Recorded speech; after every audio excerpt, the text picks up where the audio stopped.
इस्लामाबाद में चेयरमैन तहरीक इंसाफ इमरान खान के खिलाफ एक और मुकदमा दर्ज। इमरान खान समेत मुकदमे में पीटीआई के 19 अहम रहनुमा नामजद। थाना अपारा में दर्ज मुकदमे में इमरान खान, शेख रशीद, असद उमर, मुराद सईद, फैसल जावेद के नाम शामिल हैं। असद उमर कहते हैं कि उस रोज़ वो लाहौर में थे, रैली में मौजूद नहीं थे।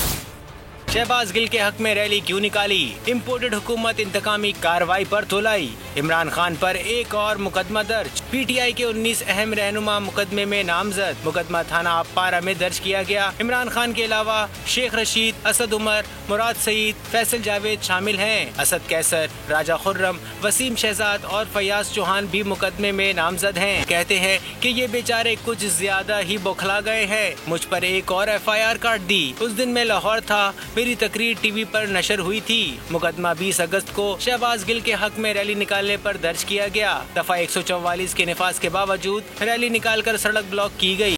मैं हूं जैस्मीन मंजूर और आप मुझे देखेंगे सिर्फ बोल्ड पर।